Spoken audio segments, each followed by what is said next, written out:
To Dean Banks, the Board of Trustees, faculty and staff, students and donors, good afternoon and thank you for allowing me to be a part of this day. I count it as a true honor to stand before you. I have to say that this is a surreal moment for me and I don't take it lightly. As I stand before you today, I am in many ways overwhelmed with emotions. One, because I will be graduating in December, and that comes with its own joy, excitement, and a little uncertainty. But two, because I will soon be departing from a university and business school that has truly helped me to find my way. And that is in part due to the continuous, selfless donations from the donors who are here today. The seeds that you, the donors, have sown into the lives of us as students will one day blossom into something that is beautiful and quite extraordinary. So on behalf of every student who has ever received any aid from the contributions of our donors, I say thank you and I salute you. Let's give them a round of applause.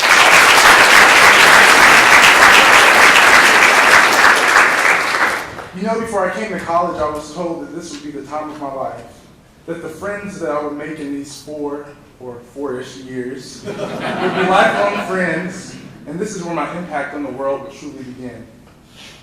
And as I come to the culmination of my collegiate career, I can now echo that statement, but with my own commentary. It's been the best of times, and it's been the worst of times. But I can't just say that without letting you in on who I am and my journey. So let's go back in time for just a moment. Wednesday, August 13th, 2014. My best friend, family, and I loaded up the minivan and set sail for the big city of Greensboro, North Carolina. It was my freshman year, college moving day, and I was so excited to be #UNCG bound. I just knew college was going to be the same as high school, except with no curfew and a little more weekend extracurricular activities. And boy, did I have a rude awakening. I remember freshman year like it was yesterday, full of fun and excitement, but lacking a lot of focus and not much studying. So after my first semester, the consequences of my choices came knocking at my door in the form of an academic probation. This was my warning sign. See, in life, we typically always get a warning sign before we go too far, but it's up to us to listen to them. But in this case, I didn't listen and I continued in the same patterns. Wednesday, May 6, 2015, the last day of my freshman year, the day I moved out of my dorm and went home for the summer. Now, to give you some context, as I mentioned before, I already was on academic probation, but at this point, I was waiting on the final grades from all my classes for the spring semester. And about a day or so later, I received the final grades, along with an email stating that because of my academic standing, I would be placed on academic suspension. After knowing what I had done, I was still in disbelief that this happened to me. Not the good kid, not the kid who always had good grades in high school and never caused any trouble, but yes, in fact, it was me. Because of my newfound faith, I had to face the music, aka my parents, and figure something out. I ended up sitting out of UNCG the fall semester of my sophomore year while I took classes at a community college back home. And while there, I told myself that I had to make a change. I had gotten myself into a situation and something had to give. While away from UNCG, I used that time to do a lot of soul searching. I became more grounded in my faith and began to create a game plan for how I was going to turn the situation around. I vowed and prayed to God that if He allowed me to come back to UNCG, that I would master this thing called college and do my best to leave a lasting impact on the university. Sunday, January the 6th, 2016, I returned to UNCG with a new vision. After returning to campus, I faced my mistakes head on and made a change. I retook a couple of classes, turned my GPA completely around, got involved on campus with many organizations, obtained a couple of cool internships, and I even co-founded a platform called Envision Inspiration for Millennials, where our mission is to inspire millennials to think bigger and to do better. I don't say any of that to give kudos to myself, but I say that to let you know that it's not how you start, but it's how you finish. In all honesty, for me to be transparent with a room full of people shows a lot of growth from within myself. I was at one point ashamed of my past mistakes and would never open up to anybody about my academic struggles. I didn't want people to think less of me. But about a couple of years ago, as I was teaching a lesson to the members of the Conversation organization, I decided to let my walls down and speak on the truth of my situation. And once I did that, it freed me of any shame that I had. For you, this situation might not sound so bad, but for me, it was. See, we all have moments in our life, whether we're a student, donor, faculty, or staff member, that sometimes can make us feel ashamed.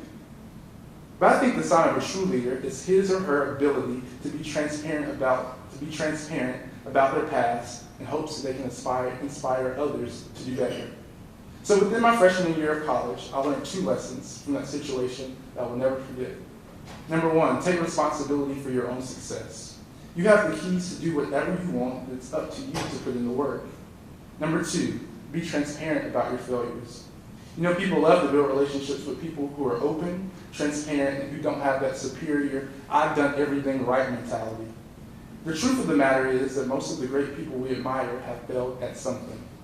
But it was their consistency and drive to get up and try again that catapulted them into their success. These are just 2 of the lessons that I'm glad I learned sooner rather than later.